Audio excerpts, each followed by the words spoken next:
আজকে হলো সানডে, আর সানডেতে কিছু স্পেশাল না করলে কি হয়। এই সানডেটাকে স্পেশাল করার জন্য আজকে চলে গেলাম একটু ঘুরু ঘুরু করতে। তো বর জানতো না যে আমরা কোথায় যাচ্ছি। যাই হোক, আমি তো জানি। মনে মনে তো আমি ভাবছি যে আজকে তো তোমাকে এমন একটা জায়গায় নিয়ে যাবো, তুমি ওখানে গেলেই পুরো চমকে যাবে।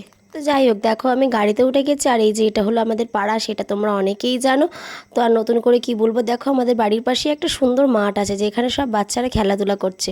সত্যি দেখে মনে পড়ে গেল আমাদের সেই ছোটোবেলার কথা। আজকে বৃষ্টি হওয়ার কারণে প্রকৃতি যে তার নিজের সৌন্দর্যটা এত সুন্দর করে তুলে ধরেছে আমাদের সবার সামনে, মানে অসাধারণ লাগছে। হ্যাঁ, এই দৃশ্যটা কিন্তু একমাত্র আমাদের গ্রামের দিকেই পাওয়া যায়। তোমরা কি বলো? সত্যি কথা বলতে আমাদের শহরের দিকে এই দৃশ্যগুলো অতটা সচরাচর চোখে দেখতে পাই না আমরা। এই গ্রামের দিকে নির্জন রাস্তায় এলে আমরা এইসব দৃশ্য অনায়াসে আমাদের চোখে পড়ে। আর আমাকে অনেকেই সত্যি বলে যে তোদের ওদিকে জায়গাগুলো কত সুন্দর। হ্যাঁ, সত্যি খুব সুন্দর, না আসলে কখনোই এরকম দেখা যায় না। একবার সামনাসামনি দেখলে আরও খুব ভালো লাগবে। তো যাই হোক, দেখো এত সুন্দর প্রকৃতিতে একটু নিজেকে মানিয়ে নিলাম, এত ভালো। দেখো গল্প করতে করতে চলে এলাম, এটা বলো তো কোথায়, যেখানে আমার বর একদমই আসতে চায় না।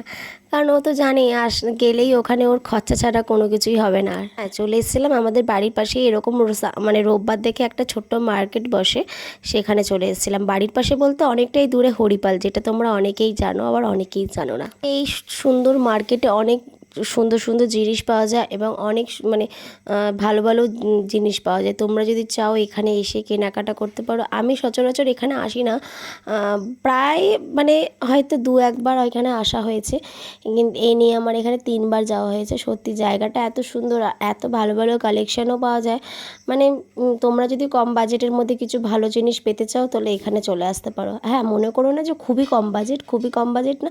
আমাদের শ্রীরামপুরের থেকে হয়তো কিছুটা কম বাজেট, হ্যাঁ কিছুটা কম বাজেট একটু অবশ্যই। তো দেখো এখানে জামা প্যান্টের থেকে জুতোর কালেকশানগুলো কত সুন্দর।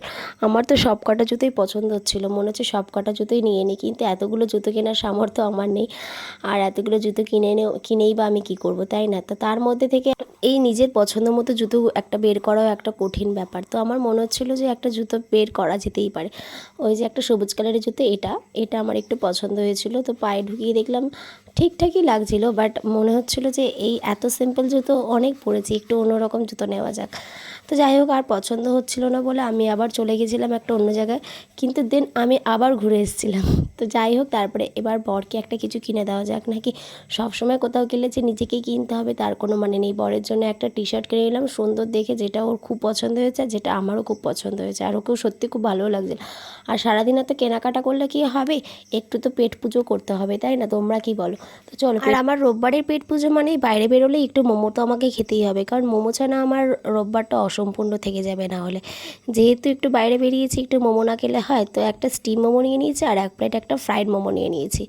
আমার সত্যি কথা বলতে ফ্রাইড মোমোর থেকে আমার না স্টিম মোমোটাই বেশি বেটার লাগে। তো জানি না কার কেমন লাগে, কিন্তু আমার বরের আবার ওর স্টিম মোমো থেকে ফ্রাইড মোমোটা বেশি ভালো লাগে। তো যাই হোক, স্টিম মোমো থেকে খাওয়া হয়ে যাওয়ার পর এবার আমি এক প্লেট ফ্রাই মোমো নিয়ে নিয়েছি, যেটাও সুন্দর খেতে ছিল, খুব খারাপ ছিল না, বাট ছিল, অ্যাভারেজ ছিল। তো এই যে খাওয়া দাওয়া সেরে নিলাম। আমার তো আবার এখন খেতে ইচ্ছে করছে, এত সুন্দর লাগছে খেতে। তো যাই হোক, এখন আর কোথায় পাবো, এখন বাড়ি চলে এসেছি। তো আমাদের খাওয়া দাওয়া হয়ে গেছে। তো আজকের ব্লগটা আমি এরকমভাবেই একটু তুলে ধরলাম তোমাদের সবার সামনে। তো কেমন লাগলো প্লিজ আমাকে অবশ্যই কমেন্ট করে জানাতে একদমই ভুলো না। আর দেখো, খাওয়া দাওয়ার পরে আমার বর আমাকে ছেড়ে কোথায় চলে গেছে, আমি ওয়েট করছি রাস্তায়, এদিক ঘুরছি ওদিক ঘুরছি, কিন্তু পাচ্ছি না। তারপরে দেখছি ওই যে দেখেছো, ও কোথা থেকে ওখান থেকে বেরিয়ে কোথা থেকে এলো কি জানি, বুঝতে পারলাম না। তো যাই হোক, একটু মজা করলাম। তো কেমন লাগলো প্লিজ তোমরা কমেন্ট করো অবশ্যই কিন্তু জানি। আজকের মতো টাটা।